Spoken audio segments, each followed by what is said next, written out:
Hello dear students, कैसे हैं आप सब। आशा करता हूँ आप सब अच्छे होंगे। मैं आपका ट्रेनर अजय दक्ष हुआ ऑनलाइन क्लास में आपका स्वागत करता हूँ। तो ठीक है, आइए आज का हम क्लास स्टार्ट करते हैं। आज की हमारे जो क्लास है वो जेंडर इनइक्वालिटी के ऊपर है। आई होप कि आप कुछ लोग इसमें से इसको जानते होंगे और कुछ लोग नहीं जानते होंगे। तो जानते हैं तो अच्छी बात है, और नहीं जानते हैं तो आज आप जान जाओगे कि जेंडर इनइक्वालिटी होती क्या है। ठीक है, तो जैसा कि इसका मतलब होता है कि जैसे हम लोग जिस समाज में रहते हैं, जिस सोसाइटी में रहते हैं ना, वहाँ पे क्या होता है कि मेल फीमेल में जो असमानता होती है उसको ही जेंडर इनइक्वालिटी कहते हैं। कहने का मतलब है कि एक औरत है, एक आदमी है, या एक लड़का है, एक लड़की है, इन दोनों के बीच में कहीं ना कहीं कुछ असमानताएं होती हैं। ठीक है, जिसको हम इनइक्वालिटी कहते हैं। तो आइए इसके बारे में हम जानते हैं। ठीक है,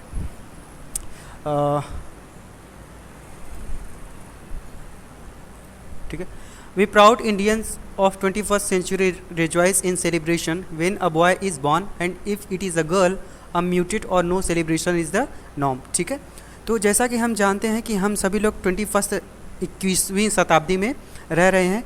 तो आज भी जब ये होता है कि मेरा कहने का मतलब है कि जब हम कहते हैं 21वीं शताब्दी में रह रहे हैं, तो मेरा कहने का मतलब ये है कि हम सभी लोग जानते हैं कि टेक्नोलॉजीज़ डेवलप हो गई हैं, बहुत सारे नए नए आविष्कार हो चुके हैं, और हम कहते हैं कि हमारा देश बहुत प्रगति कर रहा है, हम डे बाय डे आगे बढ़ रहे हैं। ठीक है, तो हमने इस शताब्दी में बहुत सारी उपलब्धियां भी हासिल कर ली हैं।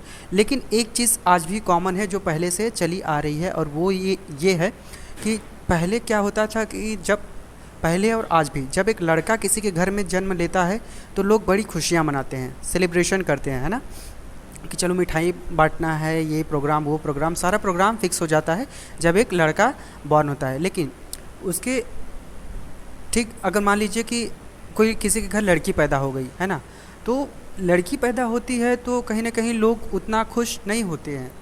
ठीक है, ये कहते हैं कि चलो लड़की पैदा हुई है, लेकिन तो कहीं ना कहीं तो ये असमानता हुई ना।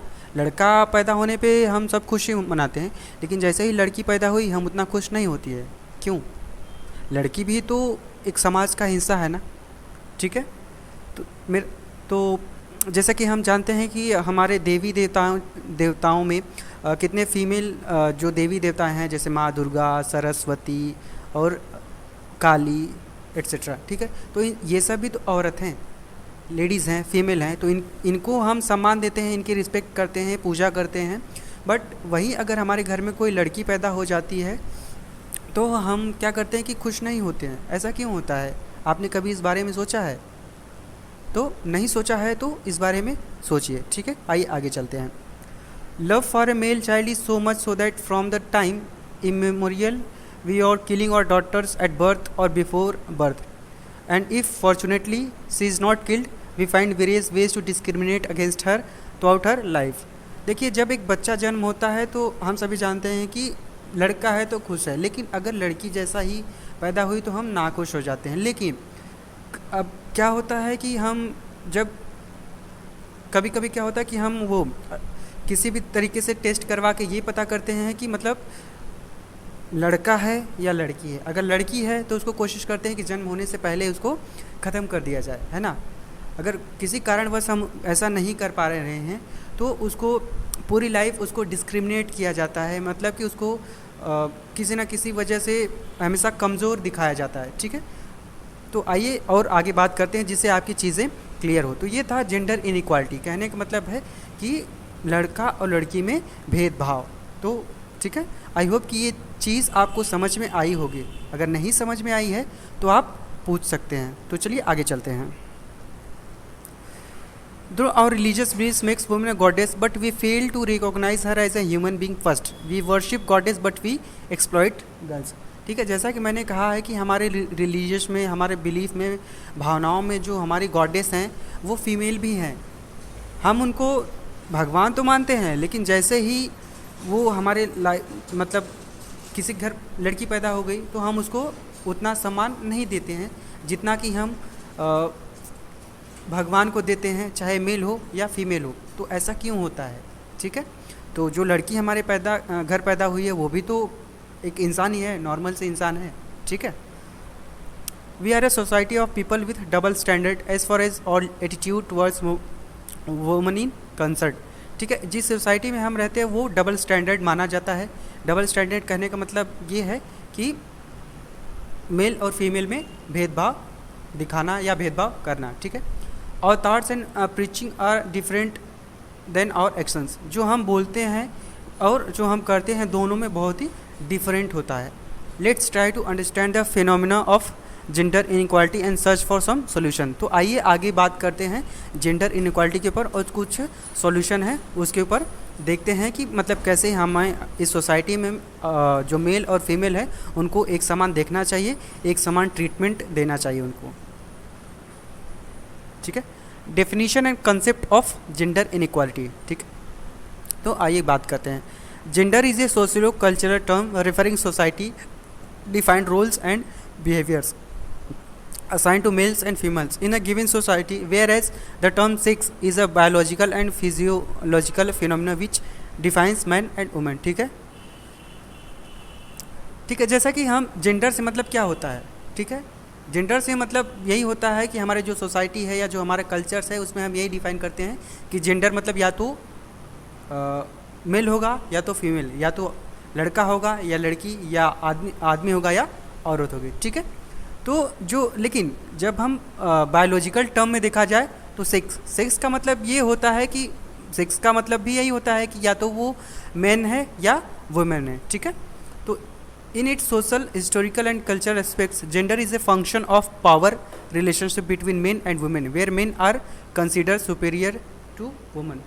ठीक है, तो जैसा कि हमारा जो कल्चरल एक्सपेक्ट्स है हम उसमें हमेशा ये देखते हैं कि जो मेन होता है वो हमेशा सुपीरियर होता है वुमेन से। कहने का मतलब ये भी दिखाया जाता है या हम ऐसा शो करते हैं या दिखाते हैं हमारी सोसाइटी में कि मेन को हमेशा सुपीरियर रखा जाता है देन वुमेन। ठीक है, तो आप सभी लोग जिस सोसाइटी में रहते हो, जहाँ पर रहते हैं, वो तो आप जानते हो कि आप अब जब कोई लड़का है तो हमेशा अपनी सिस्टर से या अपने घर में कोई भी फीमेल है तो उनसे हमेशा सुपीरियर माना जाता है या होता है। ठीक है, therefore gender may be understood as a man made concept while sex is natural और biological characteristics of human beings. ठीक है, तो जेंडर क्या है, जेंडर का सामान्य से मतलब ये है कि मैन मेड कंसेप्ट है। ठीक है ना, जेंडर हम लोगों ने बनाया है, या तो मेल होगा या तो फीमेल होगा। लेकिन जब while sex is a natural और बायोलॉजिकल कैरेक्टरिस्टिक्स। ठीक है, जो सेक्स है कहने का मतलब कि वो मेल है या फीमेल है, ये बायोलॉजिकल या नेचुरल प्रोसेस है ना। ठीक है, हमने तो भगवान ने तो हमको इस धरती पे भेज दिया है, तो उसके बाद यहाँ आने के बाद तो भगवान ने या जो प्रकृति है, जो नेचर है, हमको तो एक समान अधिकार दे के भेजी थी ना। लेकिन धरती पे जब हम आते हैं या जब सोसाइटी जो हमने बनाई है, ऊंच नीच भेदभाव, चाहे वुमन हो चाहे बॉय हो, तो ये हम बनाए हैं ना। प्रकृति तो हमको एक तरीके से ही देखती है। ठीक है, तो इस चीज़ को हमको समझना होगा। आइए आगे चलते हैं। Gender inequality in simple words may be defined as discrimination against women based on their sex. Gender inequality का मतलब आसान से शब्दों में कहा जाए तो डिस्क्रिमिनेशन होता है अगेंस्ट वुमेन के अगेंस्ट, जो डिस्क्रिमिनेशन होता है, जो भेदभाव होता है उनके अकॉर्डिंग। ठीक है, अगर औरत है तो मतलब डिस्क्रिमिनेट करना है, और आदमी है तो डिस्क्रिमिनेट नहीं करता। ये हमारी मेंटालिटी है। ठीक है, तो इस चीज़ को हमें हमेशा इक्वली सोचना चाहिए। Women are traditionally considered by the society as weaker sex. She has been accorded a subordinate position to men. ठीक है, जो वुमेन होती है वो हमेशा एक वीकर सेक्शन में रखी जाती है या कमज़ोर मानी जाती है। ठीक है, या तो हमारी सबॉर्डिनेट मानी जाती है। कहने का मतलब कि हम बॉय हैं तो हम सुपीरियर ही हैं। ठीक है, she is exploited, degraded, violated and discriminated both in our homes and in our in outside world. ठीक है, जो वुमन होती है एक्सप्लॉयट की जाती है, सताई जाती है, डिग्रेडेड, वायलेटेड मतलब उसको भी वायलेट मतलब हिंसात्मक तरीके से या डिस्क्रिमिनेट मतलब हर तरीके से हम वुमन को क्या करते हैं कि उनको परेशान करते हैं, चाहे वो एक्सप्लॉइट करो, चाहे डिग्रेड करो, चाहे वॉलेट करो, चाहे डिस्क्रिमिनेट करो। ठीक है, चाहे घर में हो, चाहे ऑफिस में हो या आउटसाइड द वर्ल्ड, कहीं भी किसी भी प्लेस पे वुमन को सेम समान दर्जा नहीं मिलता है। This peculiar type of discrimination against women is prevalent everywhere in the world and more so in Indian society। ठीक है, तो कहने का मतलब ये जो डिस्क्रिमिनेशन है हमारे इंडियन सोसाइटी में ही नहीं पूरे वर्ल्ड में हर जगह देखा जाता है। जबकि ऐसा नहीं होना चाहिए। अगर एक प्रकृति के हिसाब से चले तो प्रकृति तो हमको एक समान ही भेजी है इस धरती पे, है ना। हमारा जो मेल फीमेल में अंतर भी नहीं होता है, ठीक है। उनके अंदर भी आत्मा होती है, हमारे अंदर भी आत्मा होती है, और उनके अंदर भी ब्लड होता है, एक मेल के अंदर भी ब्लड होता है, एक फीमेल के अंदर भी ब्लड होता है। तो कहीं से मतलब असमानता नहीं होती है, फिर भी हम असमान व्यवहार करते हैं, ऐसा नहीं होना चाहिए। तो आइए आगे चलते हैं। Causes and types of gender inequality in India. क्या कारण है जिससे कि हमारे जो देश में जेंडर इनइक्वालिटी होती है। The root cause of gender inequality in Indian society lies in its patriarchy system, ठीक है। रूट कॉज मेन कारण तो ये है कि पैट्रियार्की सिस्टम। अब पैट्रियार्की सिस्टम क्या है, आइए आगे जानते हैं। Patriarchy is a system of social structure and practice in which men dominates, oppress and exploits women. Patriarchic system का मतलब होता है कि ये एक सोशल स्ट्रक्चर है जहाँ पे हम मेन क्या करता है, वुमेन को एक्सप्लॉइट्स करता है, ऑप्रेस करता है, मतलब दबाने की कोशिश करता है, डोमिनेट करने की कोशिश करता है या सताने की कोशिश करता है, ठीक है। Women's exploitation is an age old cultural phenomena of Indian society, ठीक है। ये प्राचीन समय से ही चला आ रहा है कि हम वुमेन को किसी न किसी वजह से हमेशा उनको या तो हल्का समझते हैं, या तो उनको कमज़ोर समझते हैं, या तो उनको उतनी अपॉर्चुनिटी नहीं दी जाती है। The system of patriarchy finds its validity and sanction in our religious believes, whether it is Hindu, Muslim और एनी अदर रिलीजन। मतलब कोई भी रिलीजन हो, ठीक है, पैट्रियार्की सिस्टम वहाँ पे होती ही होती है। मतलब कि किसी भी रिलीजन में, किसी भी धर्म में, किसी भी देश में, मतलब कहीं भी पूरे वर्ल्ड में वुमन को कहीं ना कहीं हमेशा सप्रेस किया जाता है, उनको कमज़ोर दिखाया जाता है या माना जाता है, ठीक है। आइए आगे चलते हैं। For instance, as per ancient Hindu laws giver Manu, woman are suppose to be in the custody of their father when they are children, they must be under the custody of their husband when married and under the custody of her son in old age और as widows. जैसा कि हम मानते हैं कि अभी भी हमारे देश में कहीं ना कहीं मनुस्मृति या मनु संस्कृति को माना जाता है, ठीक है। तो इसको बताने से पहले मैं आपको ये बताना चाहता हूँ कि आप किसी भी धर्म, जाति या किसी भी के हो, मेरा आपको किसी भी भावनाओं को ठेस नहीं पहुँचाना है। मैं जो चीज़ें बता रहा हूँ आपके एजुकेशन पर्पज़ से बता रहा हूँ, आप इस चीज़ को अच्छे से समझो, उस हिसाब से बता रहा हूँ, ठीक है। तो मेरा लेक्चर सुनने में अगर कोई भी कहीं भी थोड़ी सी भी प्रॉब्लम हो तो आप उस चीज़ को क्लियर कर लीजिएगा, ना कि उसको मिसअंडरस्टैंड करिएगा, ठीक है। तो आइए आगे बता रहा हूँ। जैसा कि मैंने कहा है कि मनुस्मृति के अनुसार या मतलब, ठीक है, तो कभी भी जो हमारे जो घर में औरतें होती हैं, सिस्टर होती हैं, किसी भी चाहे रोल में हो, उनको हमेशा एज ए कस्टडी में रखा जाता है, मतलब दबा के रखा जाता है या तो डांट के रखा जाता है, मतलब ऐसा चीज़ें होती हैं, ठीक है। जैसे जब वो बच्ची होती है तो जो फादर होते हैं या भाई होते हैं वो उनको अपने कस्टडी में रखते हैं, जैसे ये ना करो, वो ना करो, यहाँ ना जाओ, वहाँ ना जाओ, ये सारी चीज़ें सभी के घर में होती रहती हैं, ठीक है। फिर जब वो उनकी शादी होती है तो शादी के बाद भी ये सारा काम कौन करता है, हस्बैंड करने लगता है कि ये ऐसा करो, वैसा करो, ये सारी चीज़ें मतलब चेंज होती रहती हैं। बस फादर हुआ, जब बच्ची थी तो फादर हुआ, शादी हुई तो हस्बैंड हुआ, या तो जब ओल्ड एज हुए तो बेटा हुआ, मतलब ये सारी चीज़ें कहीं ना कहीं अप्लाई होती रहती हैं, ठीक है। In no circumstances she should be allowed to assert herself independently. किसी भी स्थिति में वुमन को ये फ्रीडम नहीं है कि वो अपने आप को एक इंडिपेंडेंट एज अ फ्रीडम या एज अ फ्री होके कुछ अपने लिए या सबके लिए कर सकें, ठीक है। Barring few exceptions here and there, women have no power to take independent decisions their inside their homes और इन आउटसाइड द वर्ल्ड, ठीक है। कुछ एक्सेप्शंस को छोड़ के वुमन के पास इतनी पावर नहीं होती है कि वो कोई इंडिपेंडेंट डिसीजन ले लें, चाहे वो घर का हो या घर के बाहर का हो या कहीं का भी हो। मतलब किसी भी कंडीशन में वुमन को बहुत ज़्यादा फ्रीडम नहीं हो सकती है कि वो कोई बिना किसी से पूछे या बिना किसी से कुछ कहे अपना खुद का डिसीजन ले सकें। तो आइए आगे चलते हैं। Lack of education and poverty, ठीक है। तो कुछ कारण होती हैं जिससे कि हमारी जो सोसाइटी है, जो समाज है, उसमें वुमन का या जेंडर इनइक्वालिटी हो रही है, ठीक है। तो आइए अगर जेंडर इनइक्वालिटी को मतलब हमारे हिसाब से तो ख़त्म ही कर देना चाहिए, क्योंकि हम जिस 21वीं शताब्दी में चल रहे हैं तो हमारा माइंड इतना नैरो नहीं होना चाहिए, ठीक है। तो आइए बात करते हैं।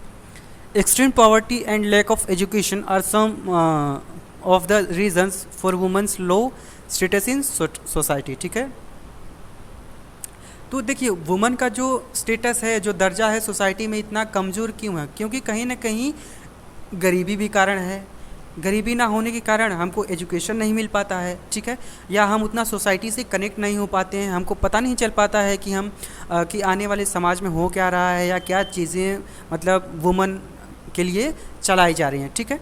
तो अगर आपको जेंडर इनइक्वालिटी को ख़त्म करना है तो सबसे पहले जागरूक बनिए, चीज़ क्या हो रही सोसाइटी में उसको जानने की कोशिश करिए। Poverty and lack of education derives countless women to work in low paying domestic services as migrant laborers, ठीक है। पॉवर्टी मतलब गरीबी के कारण क्या होती है कि देखिए गरीबी एक के कारण क्या होता है कि कोई भी इंसान हो, कोई भी फैमिली हो, उसको कुछ ना कुछ तो करना है। अगर लाइफ सर्वाइव करना है, इस वर्ल्ड में दुनिया में रहना है, तो भूखे पेट तो कोई नहीं रह सकता है ना। तो उसके लिए आपको कमाना पड़ेगा या काम करना पड़ेगा। तो जब वुमन कोई कहीं पे काम लेने जाती है, ठीक है, तो उसको हमेशा ये देखा जाता है कि मेन की अपेक्षा उसको कम वेजेस मतलब कम पैसे दिए जाते हैं, ठीक है। अगर एक आदमी 8 घंटे काम कर रहा है तो उसको थोड़े पैसे ज़्यादा मिलेंगे, लेकिन वही काम अगर एक औरत कर रही है तो उसको थोड़े कम पैसे मिलेंगे। तो ये भी जेंडर इनइक्वालिटी का एक इशू है, क्योंकि 8 घंटे काम एक आदमी ने किया, 8 घंटे काम एक औरत ने भी किया, तो ये तो दोनों सेम है ना। तो फिर हम उनके वेजेस में कटौती क्यों कर रहे हैं या हम उनके पेमेंट में कटौती क्यों कर रहे हैं? ऐसा नहीं होना चाहिए। Women's are not only getting unequal pay for equal और more work, but also they are being offered only low skill jobs और for which lower wages are paid. This has become a major form of inequality in the basis of gender, ठीक है। जैसा कि मैंने पहले बताया है कि जब हमको काम सेम काम मिल रहा है, समान काम मिल रहा है, एक जितना टाइम मिल रहा है, एक ही काम मिल रहा है, तो हमको वेजेस में या हमारे जो पैसे में कम ज़्यादा क्यों होता है? हमको तो समान वेजेस मिलना चाहिए ना। अगर एक वुमन का वही काम कर रही है, एक मेल भी वही काम कर रहा है, तो दोनों को तो मतलब उतने घंटे सेम घंटे काम करना है, सेम काम ही है, तो पैसे भी तो सेम मिलना चाहिए ना।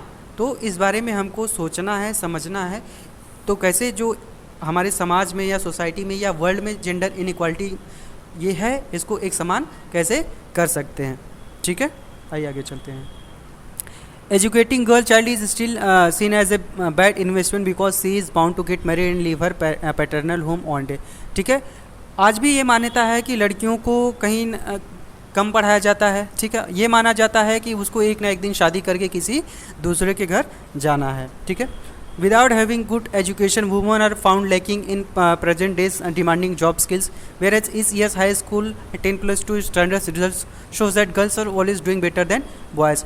बिना किसी गुड एजुकेशन के कहीं ना कहीं अगर मान लीजिए कि आपको ही एजुकेशन ना मिले, तो आप तो जो प्रेजेंट में स्किल है या जो टेक्नोलॉजी है, जो दुनिया में हाल समाचार खबर होता है, आपको पता चलेगा? नहीं चलेगा ना। तो सेम ऐसे हैं। तो देखा जाता है कि हाई स्कूल है या 10+2 का स्टैंडर्ड हो, सारे मीडियम्स में जो गर्ल्स हैं वो अच्छा स्कोर करें, कहने का मतलब परसेंटेज उनका अच्छा रहा है, फिर भी हम उनको नहीं पढ़ाते हैं या उनको फ्रीडम नहीं देते हैं पढ़ने के लिए, ये सोच के कि वो आज नहीं कल उनकी शादी हो जाएगी, उनको दूसरे के घर जाना है। This shows that parents are not spending much after 10+2 standards on girl child and that's why they lack in job market, ठीक है। तो ऐसा देखा जाता है कि पेरेंट्स 10+ या 10वीं या 12वीं के बाद पेरेंट्स ज़्यादातर लड़कियों को नहीं पढ़ाते हैं, जिससे क्या होता है कि जो जॉब मार्केट है या जॉब फील्ड है या किसी भी फील्ड में जहाँ पे वुमेंस की जॉब की रिक्वायरमेंट होती है, वहाँ पे वुमेंस की वैकेंसीज उतना फुलफ़िल नहीं हो पाती है, ठीक है। तो आई होप कि आपको आज का लेक्चर पसंद आया होगा। अगर आपको कोई डाउट है तो बेझिझक बिना शक के आप ग्रुप में पूछ सकते हो, मैं आपको आंसर देने के लिए हमेशा रेडी रहता हूँ, ठीक है। तो आज की क्लास ओवर करते हैं। Thank you.